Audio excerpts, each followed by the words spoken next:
HTTV in association with Absolute Warehouse Services. Danny, thanks for joining us. Really hard fought game today against one of the better teams in the Sky Bet Championship in Brentford, and a worthy point in the end.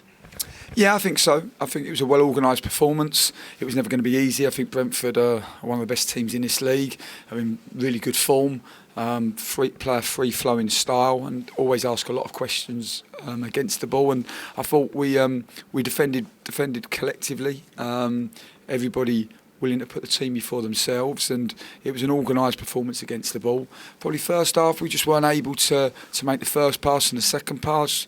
You know, we've had a little bit of a difficult run, maybe a little bit of confidence there, but certainly second half you saw the confidence come back, and I thought beginning of the second half particularly we looked a real threat. We were able to get Emile Smith-Rowe into the game. He was able to link and bring our forward players into it, and had some good chances, and if we could have taken one of those, could have put ourselves in a really good position in the match. I was going to ask you about that. To the layman, it didn't look like much had changed formationally, personnel-wise, during the interval, but was there any nuance change? Because it was certainly very different at the start of the second half. Like you said, Emile was much more to the fore. Yeah, I think so. I think we just made some tweaks at half times. It's always the players.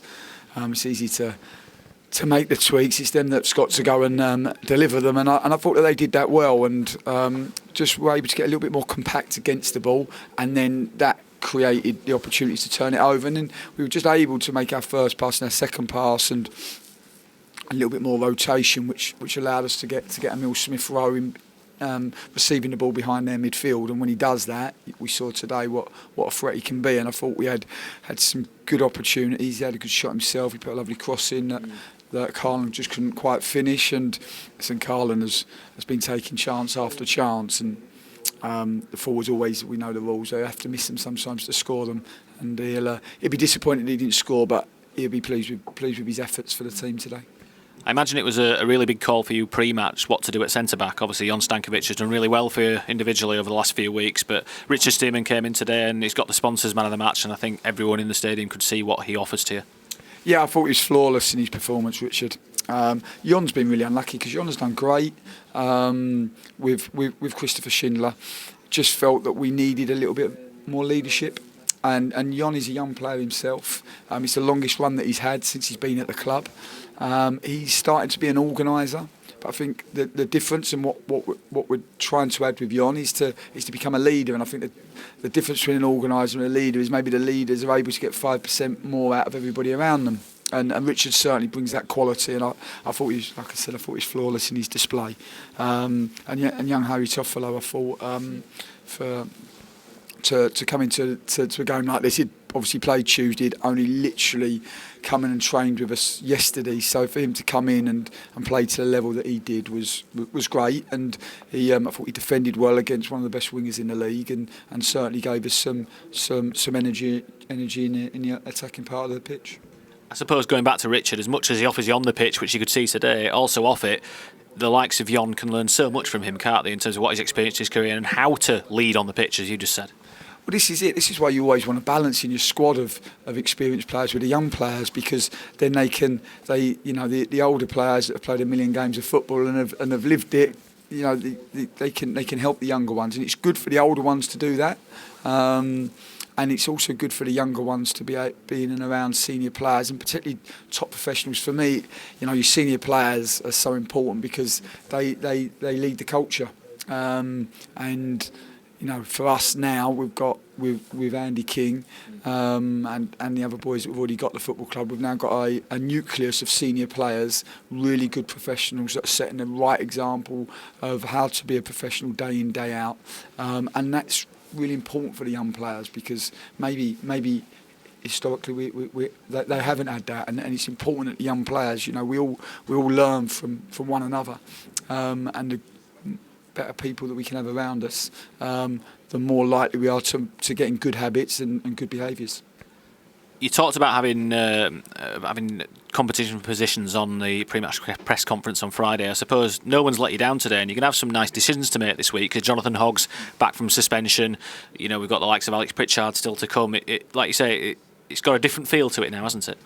Well, this is probably the first match day that I've actually had to leave people out and had to have difficult conversations since I've been here.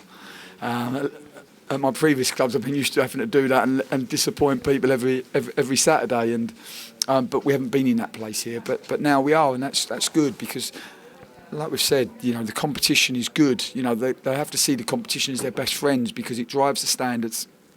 And it will drive them every day in training. We had a really good week in training, and normally when you have a good week in training, it normally reflects on match day. And sometimes just having the numbers and having players and the competition, that creates an energy and an enthusiasm. And it's been a good week. We're pleased to take the point. Always when you've had a difficult run, you want to try to stop that as quickly as you can. And now we have an opportunity to work towards Hull City, and what's great now is we've got some time between now and Hull City to do some good work on the training pitch and try to get to that place where we're one brain as a team, because it was never going to be perfect today. Yeah. And there's times where we're not all quite thinking on the same way, and that's natural when there's a lot of new relationships and a lot of new partnerships. What we have to do now is coach well so that we can, human relationships always take time, but good coaching, you can accelerate the process for sure. I suppose you can see that in Brentford. They've been together as a group for quite some time now, and you can see that those relationships exist between the fullback and the winger, the central midfielders. That shows you what time can do for a squad, doesn't it? Well, I think they've got the best front three in the league, and they've played pretty much every game. And you can see that they've got that telepathy. They've all got that real understanding. One makes a run long, one comes short, one goes long. Just see the combinations and the intricacies in the link play. It takes time, and we have to be fair to the players. It's been a really difficult period. We've had some unavailability, we've had some injuries, we've had to change formation, we've had to change style, we've had to change personnel. So it's never easy. For us, I can always forgive the technical and tactical errors. It's always the attitude and effort errors I can never forgive, and I never will, because to me that's a prerequisite, it's a non-negotiable, it's the least that we should give to this wonderful football club and a group of supporters that have been incredibly loyal to us. I was going to mention the fans. I felt like towards the end of the game where Brentford were in search of a winner, it was almost like the fans realised that the players might need a bit of a pick-me-up here. It's going to be a big effort from now to the end of the game, and the atmosphere, stepped up a level, didn't it, for you?